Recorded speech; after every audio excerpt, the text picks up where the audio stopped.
you, or maybe share a little bit about my communication style. My communication style is direct. I like to go directly to the point in a succinct manner, and as well, I like to go quick to recommendations. The pathway that I'm working is motivational strategies. And what I decide to do, I want to share a little bit about my dog. Some of you, probably a lot of you, know that I always share the lessons and everything that I have learned from Lucas. Lucas is used to be a toy poodle. Last year in January, I took him to the doctor, to the vet, and he recommended to do dental cleaning. Well, during that process, they discovered through the blood work that he has some liver problems.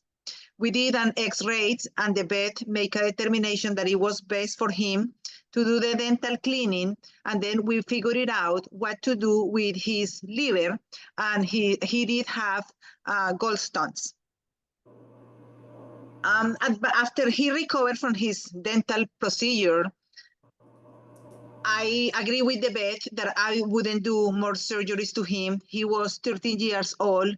He was blind, probably not good for his health to expose him to additional procedures.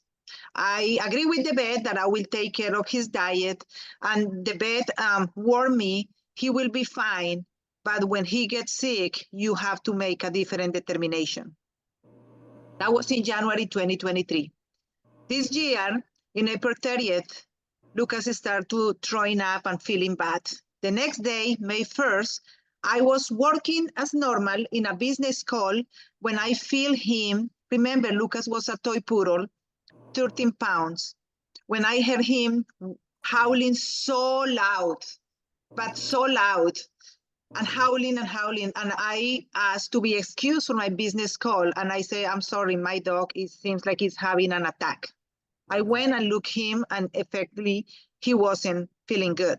I took him right away to the emergency vet. They took him in, and they say, we're gonna take the vitals, we're gonna bring him back.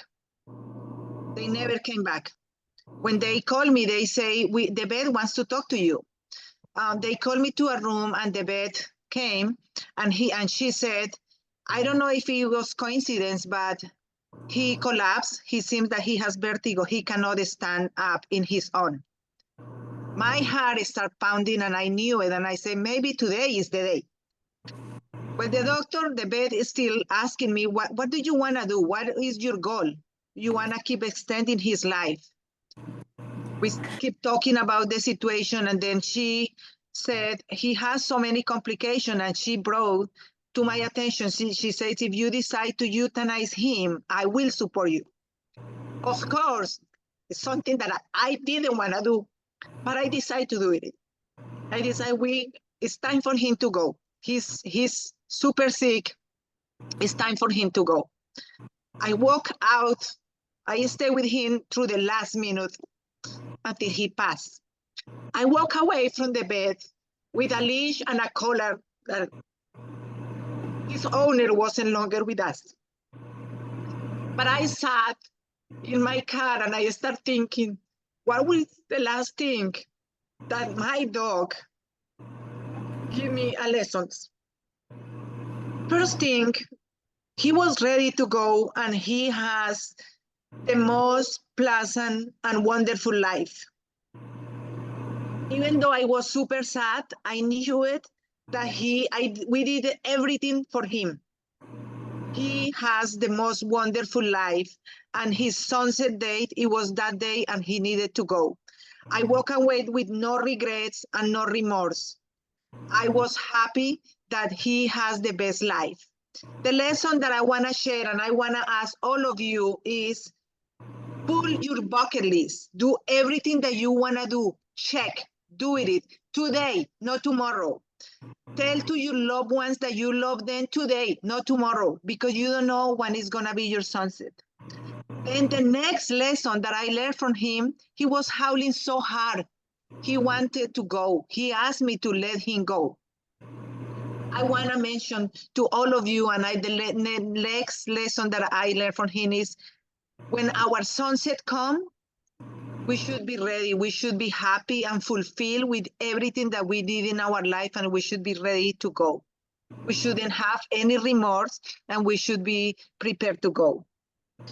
I feel that that day was extremely sad, and I still missing him, but it was probably the best thing that it could happen to him. For us humans, sometimes we don't think about that. But if we don't know, on the year of 2022, it was a new act that it was signed, the end of your own life.